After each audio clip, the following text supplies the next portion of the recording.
नमस्कार दोस्तों, स्वागत है आपका टीवी 24 नेटवर्क में और मैं हूं अजय सिन्हा।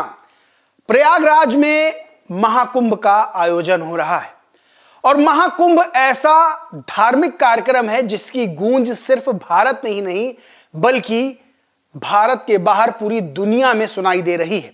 यानी कि देश के हर कोने से जो श्रद्धालु हैं वो महाकुंभ आ रहे हैं और सिर्फ देश ही नहीं बल्कि विदेशों से भी श्रद्धालुओं का महाकुंभ में आना अनवरत जारी है। इसी बीच कुछ शख्सियतें ऐसी हैं जो महाकुंभ जा रही हैं और मीडिया के बीच चर्चा का विषय बन रही हैं।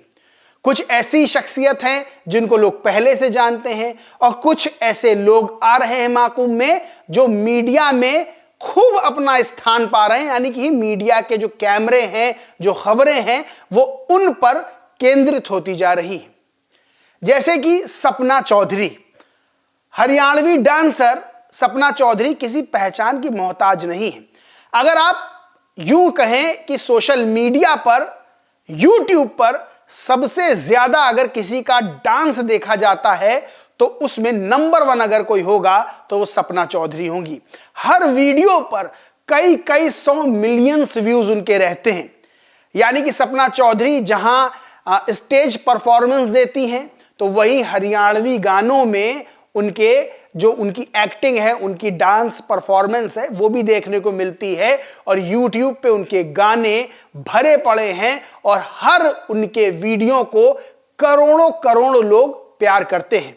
वो सपना चौधरी प्रयागराज आई, महाकुंभ आई, उन्होंने आस्था की डुबकी लगाई।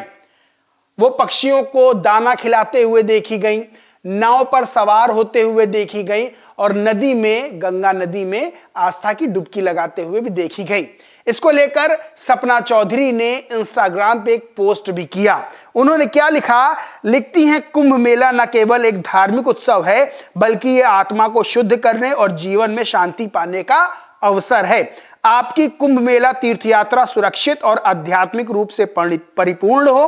तारों का शहर प्रयागराज, महाकुंभ 2025। सपना चौधरी ने पोस्ट की, इसको भी लाखों लोगों ने देखा। यानी कि जो उन्होंने वीडियो डाला है उसको भी लाखों लोगों ने देखा है।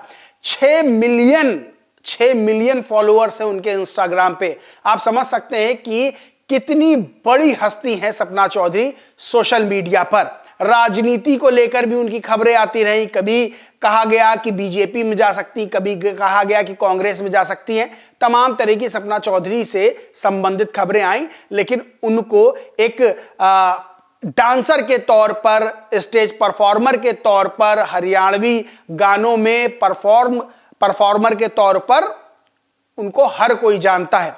वहीं इसी तरह बॉलीवुड के कोरियोग्राफर रेमो डिसूजा, जो कि बहुत फेमस हैं और कई रियलिटी शोज को जज भी कर चुके हैं, वो भी महाकुंभ आए और बकायदा वो अपना जो रूप है उसको बदल के आए थे। पूरे काले कपड़ों में, काली धोती, शर्ट काली और अपना चेहरा वो ढके हुए, तो अपनी पहचान छुपाकर वो महाकुंभ गए। वहां उन्होंने भी गंगा में आस्था की डुबकी लगाई, संत महंतों से मुलाकात की।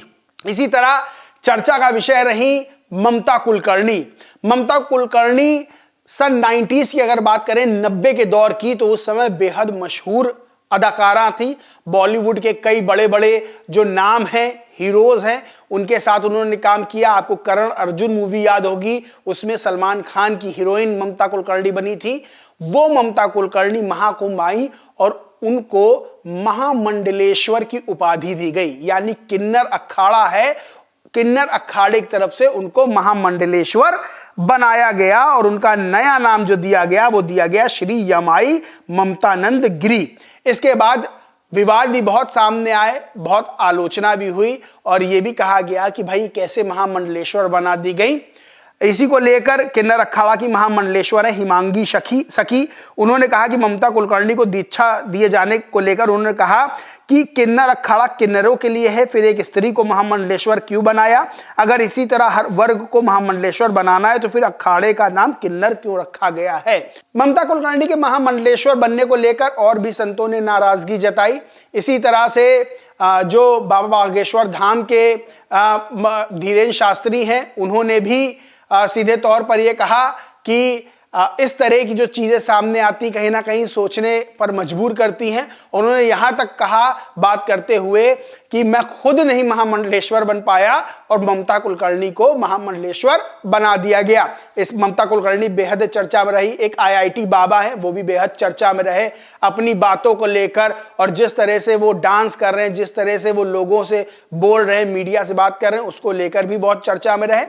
और इसी तरह एक हर्षा छिबारिया करके एक महिला, जिन्होंने पहले दावा किया कि वो साध्वी हैं, फिर उन्होंने दावा किया कि वो शिष्या हैं, उनकी पहले की फोटोज वायरल होने लगी जिसमें वो बैंकॉक में नजर आ रही हैं, जिसमें वो तमाम तरह के छोटे छोटे ड्रेसेस पहन के नजर आ रही हैं, और फिर महाकुंभ में वो साध्वी के रूप में नजर आई।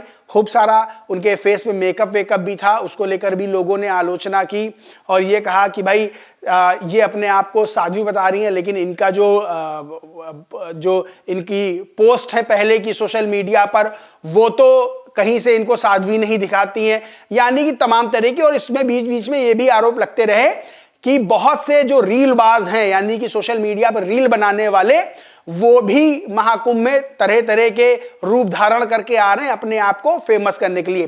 बहरहाल ये एक पुट है महाकुंभ का, और दूसरा पुट ये है कि महाकुंभ में बड़े बड़े संत महात्मा, जिनको कई सिद्धियां प्राप्त हैं, जिन्होंने कई वर्षों से तपस्या की है, वो भी इस महाकुंभ में मौजूद हैं, जिनकी मौजूदगी ये बताती है कि महाकुंभ बेहद पवित्रता के साथ आयोजित हो रहा है। धार्मिक आयोजन की बात करें तो विश्व का सबसे बड़ा धार्मिक आयोजन है महाकुंभ, और महाकुंभ में मौजूद बड़े बड़े संत महंत अपना आशीर्वाद लोगों को दे रहे हैं। लेकिन जिनकी मैंने बात की, चाहे वो ममता कुलकर्णी हो, चाहे वो हर्षा छिबारिया हो, चाहे वो IIT वाले बाबा हो, चाहे वो तमाम तरह के लोग हों, ये चर्चा में रहे हैं। इनका कहीं ना कहीं विवादों से भी संबंध रहा है, यानी इनके बयान कभी विवादों में आ गए तो कभी इनका पुराना जो बीता हुआ कल है वो विवादों में आ गया। बहरहाल इस वक्त चर्चा है वो सपना चौधरी की, क्योंकि सपना चौधरी भी बेहद मशहूर पर्सनालिटी हैं, बड़ी पर्सनालिटी हैं, सोशल मीडिया पे हर कोई उनको जानता है। उन्होंने महाकुंभ में आस्था की डुबकी लगाई और अपना जो अपनी सोच थी, अपने विचार थे, उनको सोशल मीडिया पर व्यक्त किया है। बाकी दोस्तों इस पूरे मामले पर आप क्या सोचते, क्या मानते, कमेंट करके जरूर बताएं। वीडियो अच्छा लगा हो तो लाइक करके शेयर करें, चैनल को सब्सक्राइब नहीं किया तो सब्सक्राइब करके बेल आइकन जरूर दबा लें। धन्यवाद।